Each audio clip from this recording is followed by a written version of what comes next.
Sluit nou gerus aan by kruispad.com se aanlyn erediens.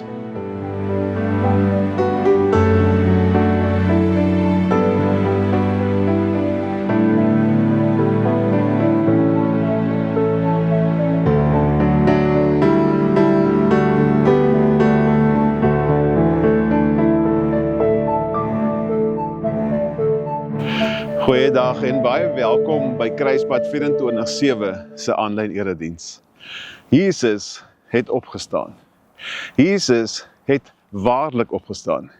Nie eers die dood kon hom daar onderhou nie.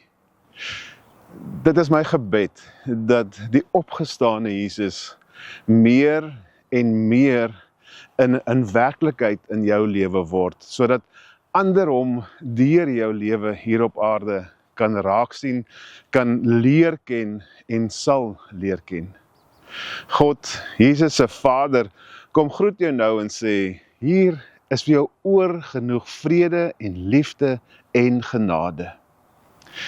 Nou in hierdie tyd tussen Jesus se opstanding en sy hemelvaart gaan ons elke Sondag stil staan by iemand aan wie Jesus verskyn het.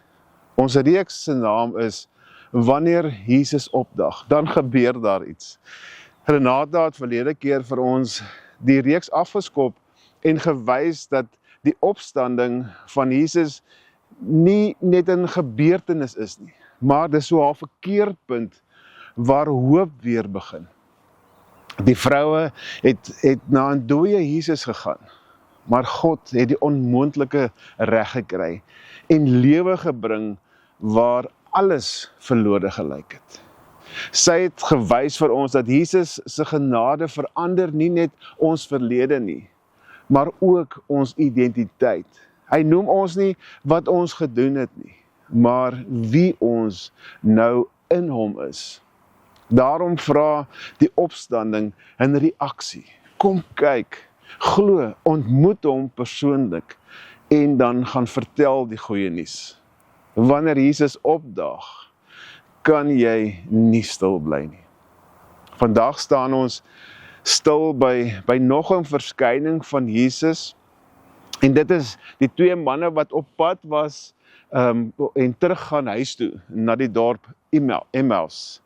Dit is so 12 kilometer weg van Jerusalem af, en hulle was druk besig om die gebeure van die naweek te bespreek en te probeer verwerk en sin maak, toe daar by hulle 'n derde reisiger by hulle kom aansluit. Maar wag, kom ons laat die woord van God vir ons die storie vertel.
Vader, baie dankie daarvoor dat ons vandag weer die voorreg het om te kan luister na u woord. Dankie Here dat u vir ons 'n woord gegee het om vir ons te kan lei, vir ons te kan leer, vir ons te kan help om te weet dat ons in hierdie lewe nie alleen hoef te stap nie.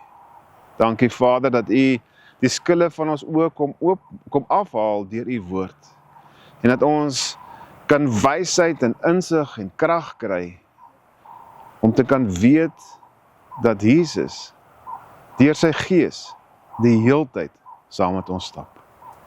Vader, kom breek u vir ons die woord oop. En ek vra ook Here, vergewe die bedienaar van die woord in ons almal se sondes. Amen.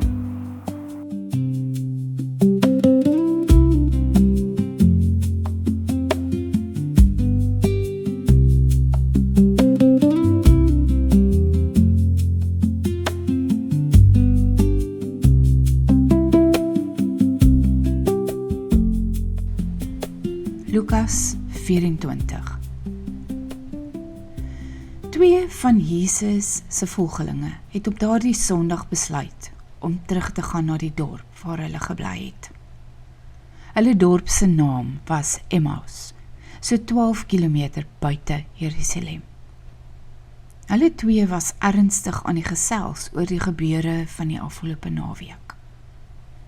Terwyl hulle met swaar harte geloop en praat het Jesus by hulle aangesluit en saam met hulle verder gestap. Maar hulle het hom nie herken nie. Wat loop julle so ernstig en praat? En hoekom lyk julle so hartseer? Vra Jesus hulle. Kleopas, een van die twee, sê toe vir hom: Wat? Ek kan nie glo jy vra so iets nie. Jy kom dan nou uit Jerusalem uit. Het jy nie gehoor wat die afgelope naweek daar gebeur het nie? Wat? Vra Jesus toe. Wel, Jesus van Nasaret, daardie groot boodskapper van God, is Vrydag daar doodgemaak. Hy het groot wonderwerke gedoen en met gesag oor God se nuwe wêreld gepraat. Maar toe het die spul godsdienstige leiers van ons volk hom gevang. Daarna is hy skuldig bevind en gekruisig. Ons het so gehoop dat Jesus regtig die groot verlosser van Israel sou wees. Hy het dan vir almal gesê dat hy ons kom verlos. Maar hy was verkeerd, want hy is nou dood en begrawe. Ja, vandag is hy al 3 dae dood. O ja, ons het ook nog ander nuus gehoor, wat ons baie omgekrap het. 'n Klompie vroue wat saam met ons vir Jesus gevolg het, was vanoggend vroeg daar by sy graf. Maar sy liggaam was skoon veld. Hulle kon vertel toe vir ons dat engele daar na hulle toe gekom en vir hulle gesê het, Jesus leef weer. 'n Paar ander mense het toe vinnig na die graf toe gegaan en het leeg gekry. Jesus se liggaam was nie meer daar nie. Jesus sê toe vir hulle: Ek kan nie glo julle geloof is so klein nie. Hoekom glo julle nie wat God se boodskappers in die Bybel sê nie? Weet julle nie dat die Messias, God se gestuurde, eers moes kom ly voordat hy na sy hemelse woning teruggaan nie? Toe Jesus stap vir stap vir hulle verduidelik wat Moses en al die ander profete in die Bybel oor hom geskryf het. Later het hulle by Emmaus aangekom. Toe Jesus sê dat hy nog verder moet stap, het die twee dadelik gesê: Nee, wag, kom bly asseblief vanaand by ons oor. Dis net nou donker. Jesus het ingestem en saam met hulle na hulle huis toe geloop. 'n Rukkie later, toe die aandete klaar was, het hulle by die tafel gaan aansit. Jesus vat toe die brood, sê vir God daarvoor dankie en deel dit aan hulle uit. Toe gaan die twee se oë skielik oop. Hulle het Jesus herken, maar voordat hulle nog iets kon sê, het hy verdwyn. Dis waar, het hulle bly vir mekaar gesê. Ons moes dit eintlik al besef het toe hy net nou so oortuigend uit die Bybel met ons gepraat het. Toe hy vir ons gewys het wat regtig daar staan, het ons harte omtrent opgewonde geklop. Dadelik het die twee opgestaan en vinnig in die donker teruggestap Jerusalem toe. Toe hulle daar aankom, is hulle direk na die plek toe waar die 11 apostels en die ander volgelinge van Jesus was. Maar voordat die twee 'n woord kon uitkry, sê die apostels en die ander vir hulle: Ons het goeie nuus vir julle. Jesus leef. Hy het aan Simon Petrus verskyn. Ons het net sulke goeie nuus vir julle, sê die twee. Hulle vertel toe hoe Jesus saam met hulle kom stap het en hoe hulle hom herken het toe hy die brood daar in hulle huis gebreek het.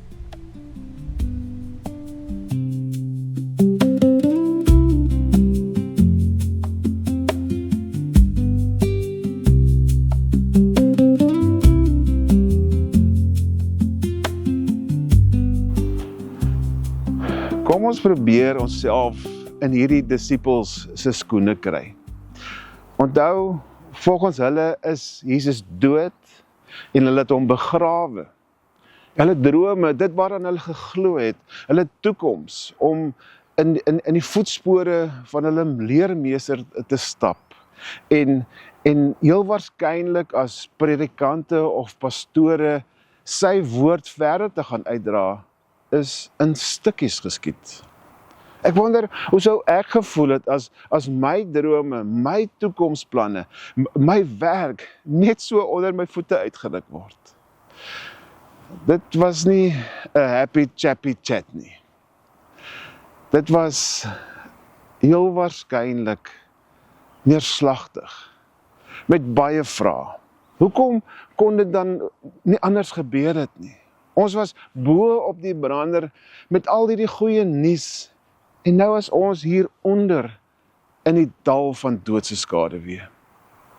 Ons ken mos ook van daai rollercoaster ryery hier in ons eie lewe vandag. Want gedurig gooi die lewe ons mos soos branders heen en weer. By die Emmausgangers sluit daar 'n derde persoon aan. Hulle weet natuurlik nie dis Jesus nie. En dit is juis Jesus se vraag wat vir ons presies vertel waar hierdie twee ouens in hulle lewe is. Jesus vra, waaroor praat julle? Maar hy vra eintlik meer. Hy vra, wat is die gewig van julle woorde? Waaraan dra julle so swaar?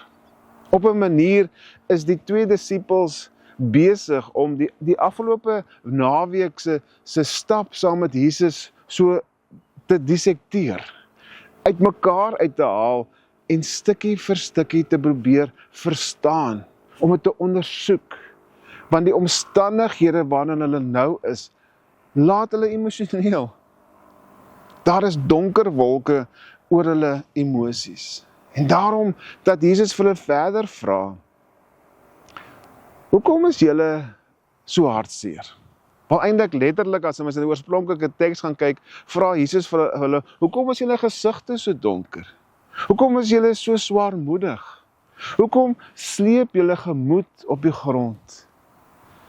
Wat is hierdie swaar, hierdie die mekaar gesprek wat julle so heen en weer teenoor mekaar gooi, terwyl hulle hier loop? Ek sien, julle harte is stikkend, sê Jesus. En hiermee kan ons so goed identifiseer. As die lewe vir jou 'n poetsbak, as jou drome aan vlaarde geskeur is, as die telefoon lui en die dokter sê, jy moet dadelik hospitaal toe kom, of 'n oorlog breek uit, en jou beleggings val met meer as 10% en vra my, ek weet presies, of as iemand net aankondig dat die verhouding is nou op die rotse, dan sak ons emosies ook tot onder in ons skoene. Donker wolke steek onmiddellik op en druk die son so op 'n hoop weg. Dan is 'n mens 'n papery. As Jesus dan by ons sou aansluit, waar ons stap, sal hy waarskynlik presies dieselfde vraag vra.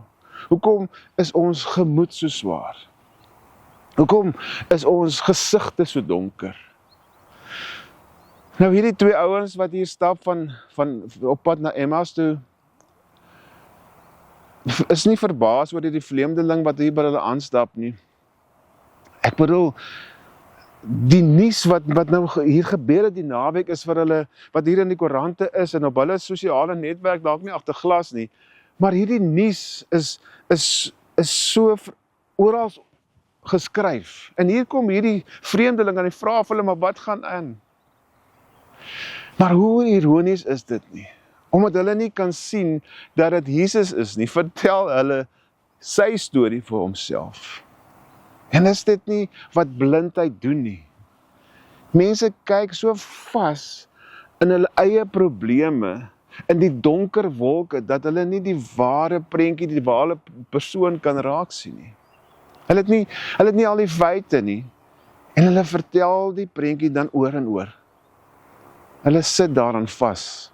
Hulle sien nie die groter prentjie raak nie. Wel eintlik kan ons hierdie twee ouens nie kwaadlik neem nie. Want al wat hulle beleef het, is dat Jesus gesterf het en in 'n grot begrawe is. En nou is daar nog 'n stertjie, meer ontstellende nuus. Die vrouens het blykbaar gaan kyk die oggend wat aangaan by die graf, en Jesus se liggaam was nie meer daar nie. Hulle wonder of die regering van die dag, of wie ook al teruggekom het, en die liggaam kom steel het. En dis op 'n manier die feite, waarop hulle storie bou. Hulle bou hulle storie op die feite wat hulle ervaar en gesien het. Wat Jesus hulle vertel het, onthou hulle glad nie. Die feite wat hulle beleef het, bepaal hulle denke en hulle gedrag. So baie keer kan ons al die feite hê, maar die storie mis. Soms moet ons net so bietjie terugstaan, bietjie ruimte gee, bietjie tyd gee, om eers net te kan verstaan wat regtig hier aangaan. Jy sien, wanneer Jesus inkom, dan val die skille af. Dis hier waar Jesus deur die Gees inkom, maar nie om vinnig antwoorde te gee en oplossings te gee nie. Sien jy dat in die stap, dat Jesus eers vir die ouens, waar hy by hulle aansluit, dat hy vir hulle vra hoe gaan het? Hy luister en gee eers vir hulle kans, om die boontjies een vir een uit te pak. Dis ongelukkig soveel anders as wat ons aan gewoond is. Ons wil mos dadelik antwoorde hê. Ons vra die vraag, en as die antwoorde nie gou genoeg kom nie, dan raak ons verskriklik opgewonde. Negatief opgewonde. Uit die ondervinding weet ons dat die goeie antwoorde en die aanduiding van watter rigting ons moet stap, met tyd kom. Dis Jesaja wat sê daar in hoofstuk 40 vers 31, dat die wat op die Here wag, net wel wag, kry nuwe krag. En wat is die gevolg?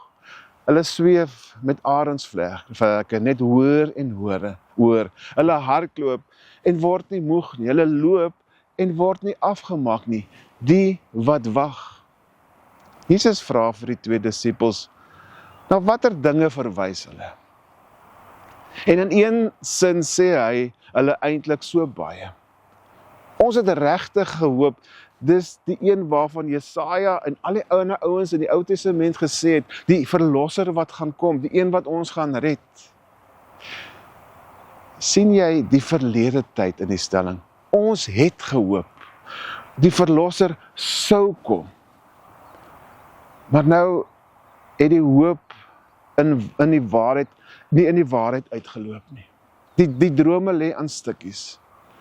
Hulle hoop was egter op 'n verkeerde droom gebou. Jy sien, die mense van die tyd van Jesus het gedink 'n politieke figuur gaan opdaag en hy gaan hulle verlos van die Romeine se verdrukking. En die kruis het vir alles vir hierdie twee ouens kom breek. Hierdie verlossing wat hulle gehoop het gaan kom, is in stukkies.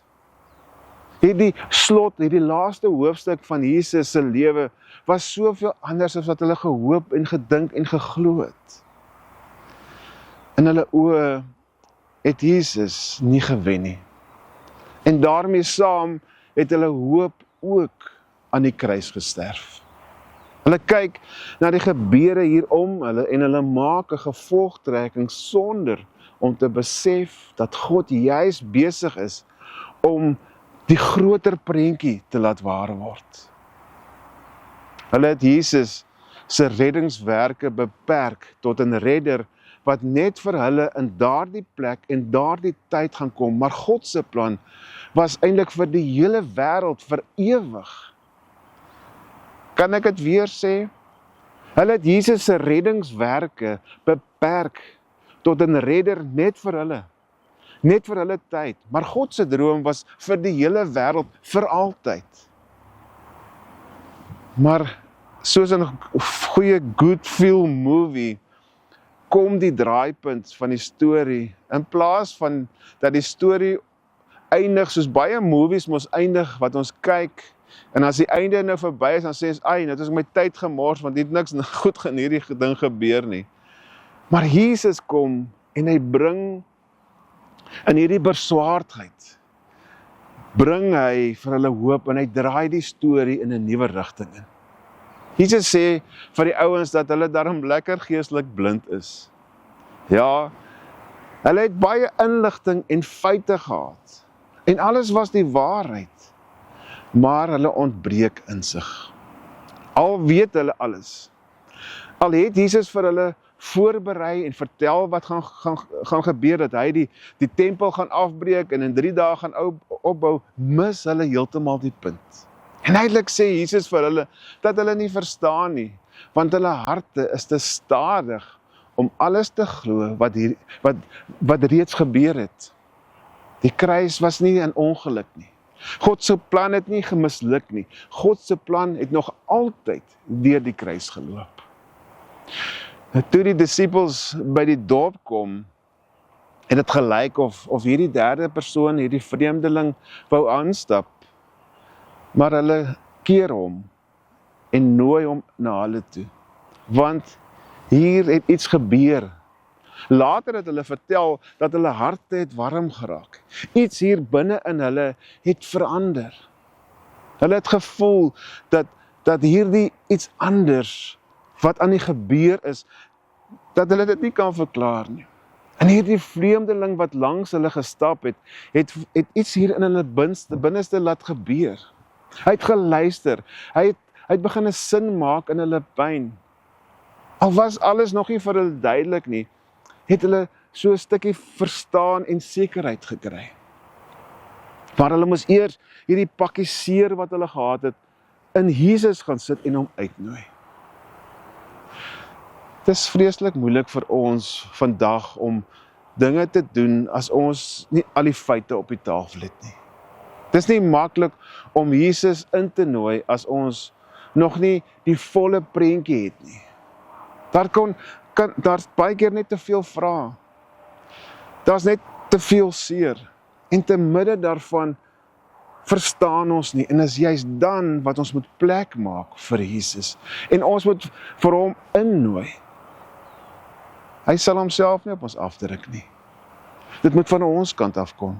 Ons moet vir Jesus sê, Jesus, ek verstaan nog nie alles nie. Ek kan nog nie hier om die draai sien nie. My omstandighede, die realiteit om my lyk nie rooskrelig nie. Volgende week het ek 'n groot operasie wat op my wag. Die donker wolke steek op. Maar ek sit my vertroue net weer in U. So half blindelings moet ons pakkie vat en in Jesus se hand gaan sit. Want dit is in hierdie stap van oorgee wat alles hier binne ons begin skuif. Onthou, Jesus wag nie vir 'n geperfekte geloof nie. Hy verwag nie dat jy volmaakte sekerheid moet hê nie. Jesus reageer net op iemand wat kom oorgee. 'n hart wat kom oopstoot. En dis hier in hierdie eerlike, soos die Engelsman sê, vulnerable oomblikke waar Jesus opdaag en homself vir ons en vir jou kom wys. Terug by die Emmausgangers sien ons dat die skille van hulle oë afval. Wanneer Jesus opdaag, dan val die skille van jou oë af. God maak ons oë oop. Soms is Jesus nader as wat ons dink, maar jy sien hom net nie. Dis eers wanneer God jou oë oopmaak dat jy besef, dis eintlik hy wat heeltyd hier by jou is. En om te besef dat Jesus eintlik die heeltyd hier by jou is en saam met jou stap, kom nie noodwendig wanneer ons iets sien nie, maar dit kom wanneer dit hier binne ons verander. En dan ironies genoeg, dat wanneer ons vir Jesus ervaar, dan hoef ons hom nie te sien om te glo nie. Want hier binne in jou verander dit. En jy weet nou, hy is werklik daar.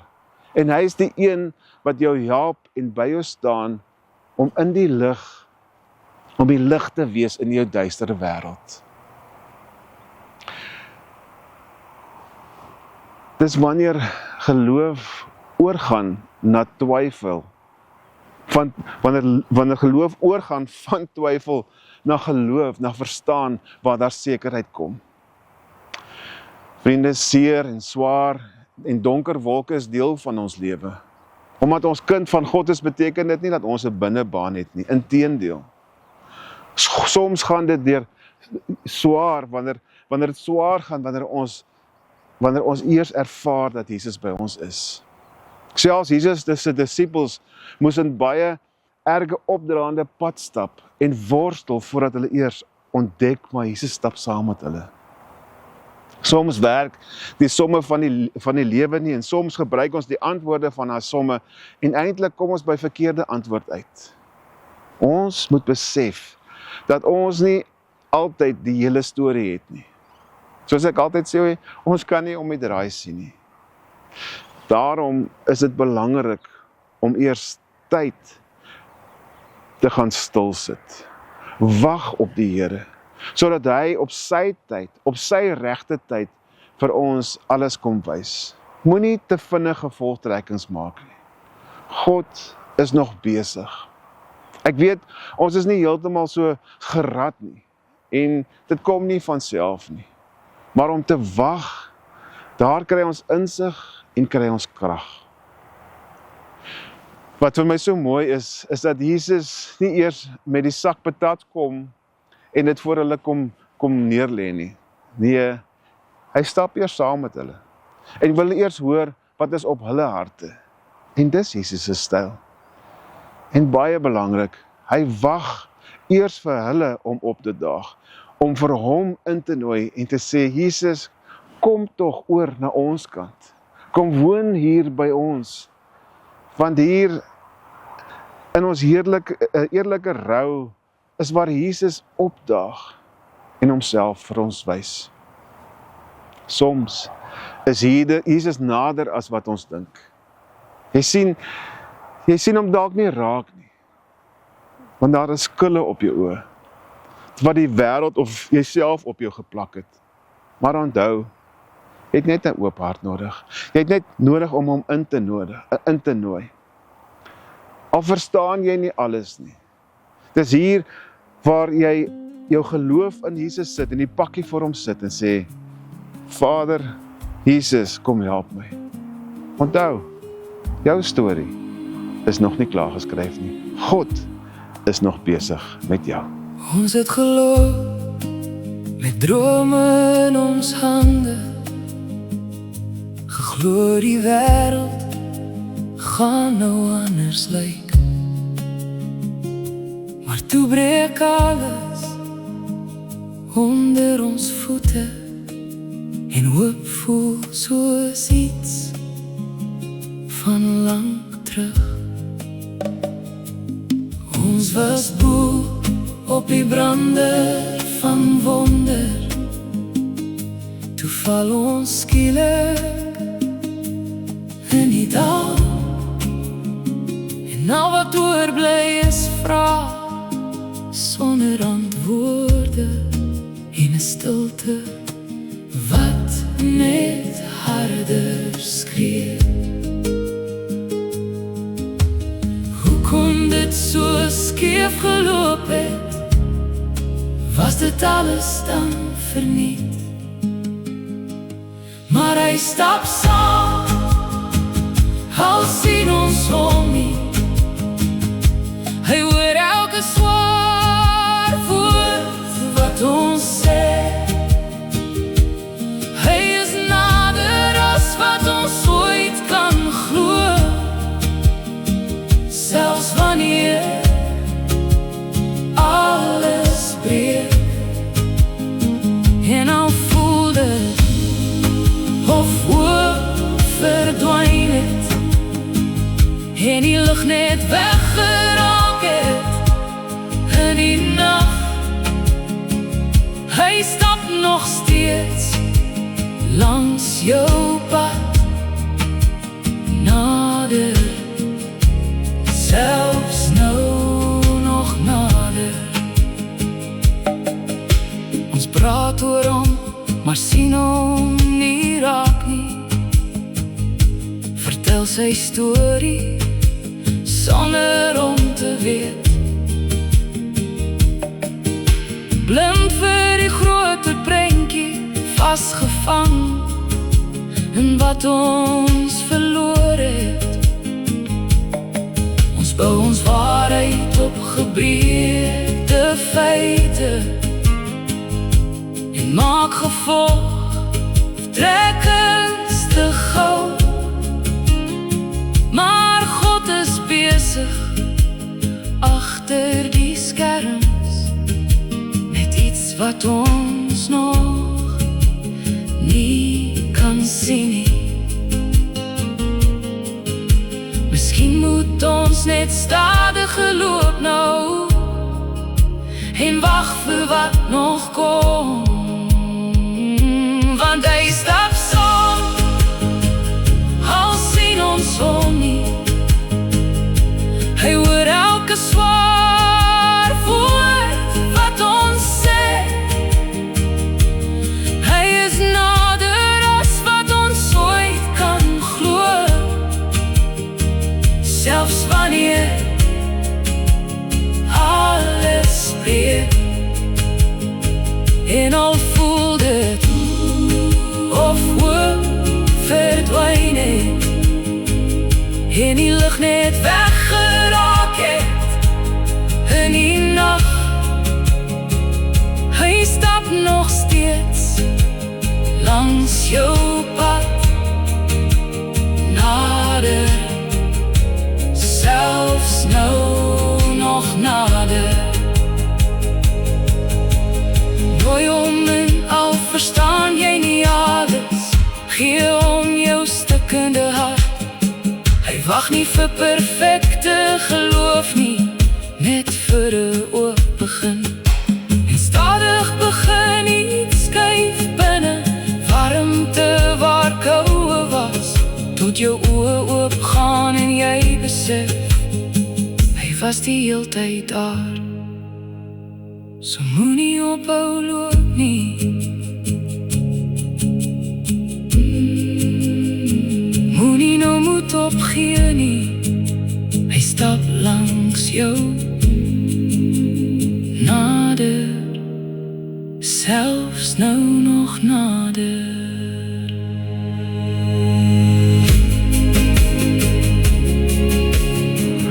Hy's nader, selfs nou nog nader. 'n Man het elke dag so 'n pad gestap. Dis nie 'n lang pad nie, so 15 minute, maar daardie 15 minute het soos 'n ewigheid vir hom gevoel. Want sy vrou het hom gelos. Dit het nie so goed gegaan met sy besigheid daar by die werk nie. En het gevoel asof God stil is. Elke oggend het hy net met sy kop onderste bo geloop, sonder gebed, sonder hoop, net stilte. Een oggend sien hy 'n ouer man voor hom wat stadig stap en rustig, en hy loop vinnig verby, maar ietsie binne in hom sê, stap jy ook 'n bietjie stadiger. Stap langs die ou man, en na 'n ruk sê die ou man vir hom, hoekom lyk jy so beswaard?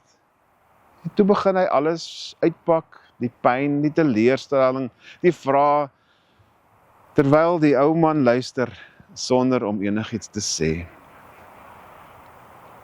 Later sê hy net, jy kyk net na wat om jou aangaan. Jy sien net dit raak, maar jy kyk nie verder nie. Toe hulle by die punt van die pad kom, en hulle pad skei, toe sê die ou man vir hom, moenie ophou loop nie.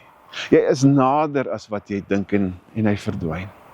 Daardie aand terwyl die man alleen by die huis sit, dink hy aan die dag, en hy dink aan die woorde van hierdie vreemde man, en hoe hy net op daai manier vrede ervaar het. En toe besef hy, dit gevoel soos Jesus. Nie 'n stem uit die hemel of 'n groot wonderwerk nie, maar net iemand wat langs hom gestap het. Dalk moet jy net aanhou loop, rustig wees en besef dat Jesus stap saam met jou. Mag die genade van God en die liefde van Jesus en die nabyheid van die Gees oral saam met jou wees. Amen.